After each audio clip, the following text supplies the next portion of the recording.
right, so I wanted to make a little video just kind of going over the car. This is really just for me to stay interested personally. It's not because like anyone actually cares. Everything in the shop is like outside right now, so over there, because like I said, I'm cleaning up a ton and organizing. You can't really tell by looking, but I promise this is more organized than it was before. It was really bad before, and I'm a terrible pack rat. So yeah. Anyway, so I just wanted to go just kind of go over the car and like give a little history of it for no reason other than, like I said, to keep myself interested, so I can finally finish this thing. And the car has been together and it has run. It made like 505 horsepower or something to the wheels, at like 30 psi. Right, and it made like 50 dyno passes and then blew up like the first time I drove it on the street. But anyway, so this car, there was a local guy out here. We used to have a autocross. There's an abandoned air base in town, and they used to be able to run an autocross out there before the city canceled it.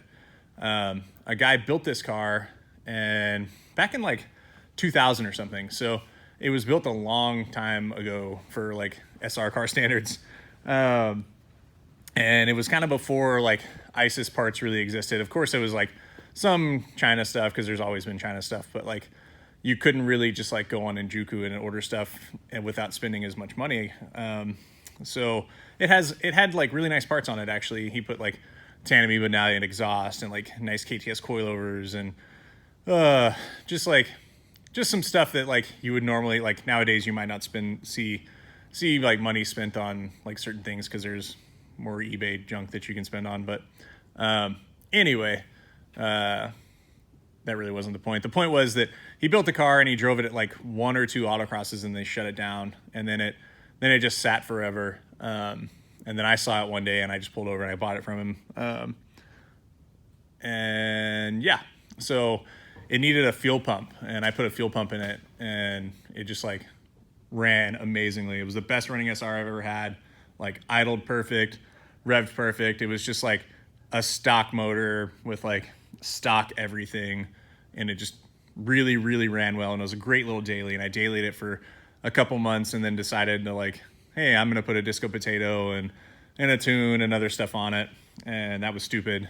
I still don't know, like I drove it like one time like to work and back, and then it died. It killed a ringland, and I don't know if it was the tune or whatever. It was like a ROM tune, and I don't know, but it was like brand new turbo and like brand new manifold and like to my manifold and a bunch of other stuff.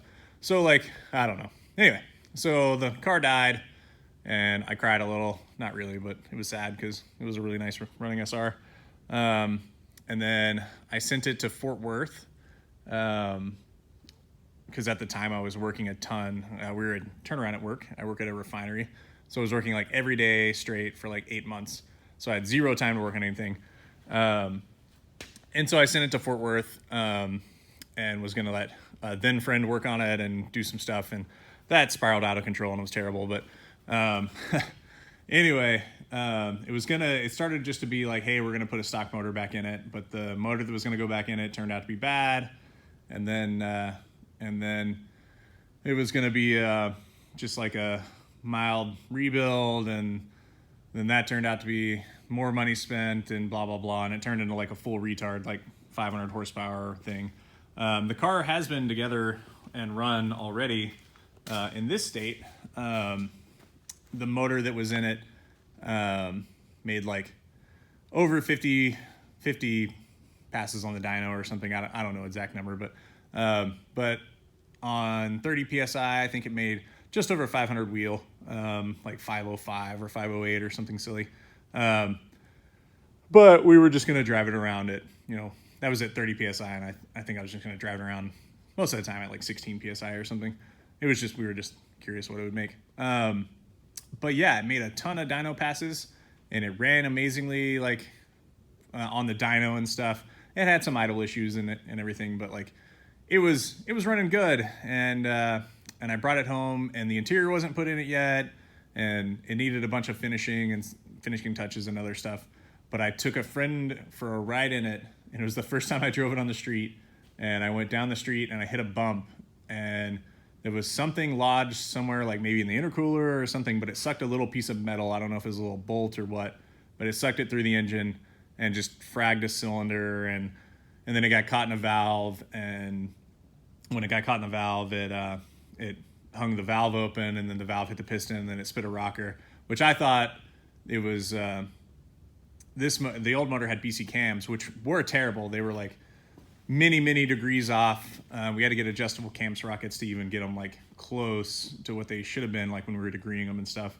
BC cams, yeah, I don't know. But I thought they were the problem. And then once I opened the motor up and I found little pieces of stuff in there, and then looked at it, I thought it was the cause, but it looks like it was actually just an effect, like spinning the rocker and junk. But yeah, so that motor died, and then I kind of hated the car forever, because I'd already hated the car, because it was took like 2 years to get it to where it was even at that point. So the car died, and then I decided, hey, I'll get another motor. So that's where this motor comes in. It's also like a full built motor. It doesn't have cams, which is fine. I don't care. But it's got a lot of goodies on it. And it's going to go back in the car. And so the car is like, the engine bay is all painted. It's all dirty now because it's been sitting, and like some stuff like power steering leaked when we first put it in. So I got to clean it all up before I put the motor in. But just like normal SR junk. And it's got all new AC stuff, which no one ever does. I'm going to try to make the AC work really well. Other things on the car, like KTS coilovers, Z32 brakes. These aren't the wheels that are going to be on it. They're just on it to roll it around. Just all the normal junk. SPL titanium, like everything, like front and rear. And this is a adjustable sway bar. The front is S14 width, with like knuckles and junk. And the rear is S15. It was an S15 subframe. I got a pallet of subframes at one point for no reason. I don't remember what I was doing. But I got like 3 or 4 subframes that were like S15 subframes, and I was getting the diffs out of them. But yeah, the dash is out right now because you're running some wiring, but it's got like a cool, like, I don't know if you can tell, but it's got like a Pulsar dash.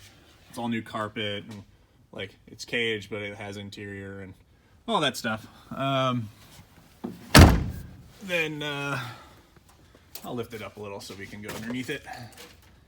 Oops. I don't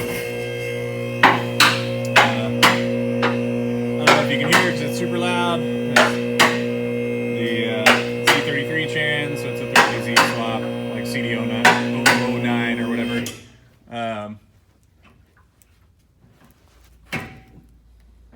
Oops. Same thing, like SPL stuff. Everything's loose back here because I'm swapping over to Z32 uprights. So that's why everything's off back here. The uprights are over there, and just I'm literally in the middle of doing it. Like it's got the offset bushings so you can run the different subframe and stuff. This was a Hickus car, and I just never took all the shit out. Yeah, it's a two-way of some kind. I can't remember. It's got like an aftermarket sway bar that was just like on the subframe I got. But yeah, just kind of normal stuff. One piece aluminum drive shaft. Nothing really crazy or anything like in that department, just like normal stuff. What else? It's got fancy pants oil pan. Ooh. A bunch of accessories. Ooh. What else? There's a starter. Oh my gosh. ACT clutch. All new AC junk, like I mentioned earlier. I'd like for the car to have AC if I could. Dock Race twin scroll manifold with a Garrett GTX 3076. Like I said, it's all twin scrolly and stuff.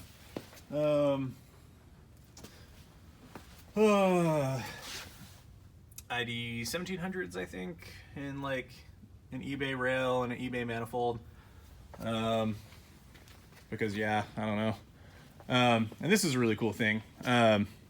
So if you guys have been friends with me a while, I went to Japan and hung out with Yokoi, and this is the valve cover he gave me while I was over there, and it's super cool. I love this thing. It made me really, really happy when he gave it to me. Just as, it was just a fun gift thing. It was really cool. And this is the one that I ordered for the car.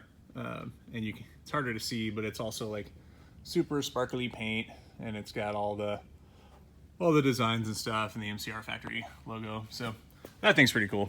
It'll look really rad. The car itself, it's Origin, like V3 stuff, front and rear.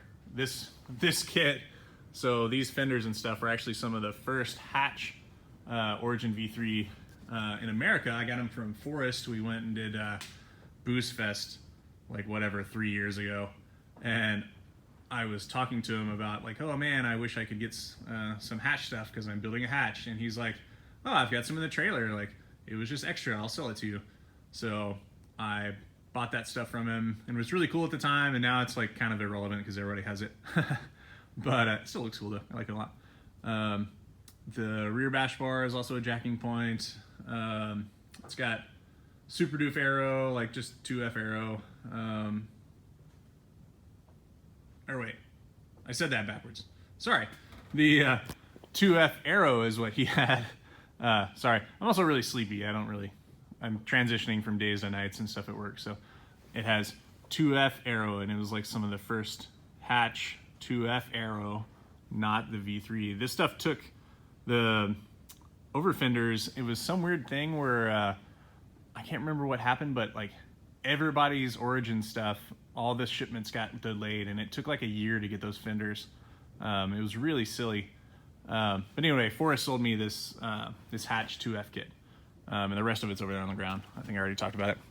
And then the front of the car, forgot to mention earlier, but it's a cool quick disconnect. So it's got these little pins here, boop, on both sides, and the front bash bar just slides in there, and it's really nice. So when you're loading the car, you can just like pop it off like super quickly, and it's got Zeus fasteners holding everything on, like fiberglass wise. So that's really cool. It just makes it to where, like every time I load it on and off a trailer or whatever, I don't have to. So there's Zeus fasteners here, and then on the back of the car and stuff. Every time I load it onto a trailer, if I do, I don't have to worry about unbolting a whole bunch of crap or like using zip ties and everything else. Hopefully this stuff lasts. Who knows? It probably won't. But yeah, so that's and I got bride seats. Yay! And they're all carbon fiber teeth. But yeah, so that was a long, drawn out, boring thing that probably most of you quit watching a long time ago. But people always ask me about my cars and stuff and what I've done to them. And honestly, I'm kind of vehicular. I have like vehicular ADD. I get a lot of different cars, and I do a lot of different things with them. And I was actually talking to someone about this today, how I sacrifice having like a big, crazy, fancy house to have just a smaller house, and I spend my money out here in the shop. Like on my plane money doesn't go to things that's like, like you guys are car guys if you're watching this, obviously. Like you would live in a tent beside a big shop. So I have a small house, and then I have a giant shop, and I have a lot of toys in it. But people will ask me about my different toys and stuff, and they're like, oh, what's done to it, and blah, blah, blah. And I don't ever remember. That was the whole point of that. I don't remember what I've done half my cars half the time, unless I'm sitting there looking at them and going over them. So I just wanted to make some videos while I work on stuff, just to see if anyone like even wanted to watch them. But yeah, so I think I'm gonna, as we're working on stuff, because some people already responded to that other video, and I've got some people come down next weekend to help me. I'm gonna get this shop cleaned up before then, so it's all nice and the tools are organized and everything back how they should be. Oh, and I'm putting CCWs on the car. They're like 17 by 10 and 17 by 11 and a half or something. I don't remember. They look cool on it. But yeah, some people are coming down next weekend. They're gonna help me out. I'm gonna get all cleaned up. and I'll probably document as much as I can without being that guy that's like, hey, you guys work on this while I film you. But yeah, so I want to start including more of this kind of stuff, because I know there are some people that like watching this kind of stuff, even though it's like, it's just me and I'm boring and like, it's not like some crazy thing or anything. But yeah, and then if people like it, I might do the same thing for like this guy. It's like a big block rat rod thing that needs finished. And then you saw maybe at the beginning of the video, there's other stuff outside that needs built. It's all time. Like there's a cafe racer, like Goldwing thing over there that I'm doing. I've got a lot of stuff, and I feel like it's kind of pointless to have all this stuff if I'm not really enjoying it and finishing it. And these videos might help me do that. So anyway, if anybody wants any small block Ford stuff, there's enough to make like 3 engines right there. Hit me up. I'm selling stuff. Multiple motors over there. But yeah, so if you stayed through this whole thing, I hope you're not asleep. I hope I didn't give you autism. But yeah, that's it for today.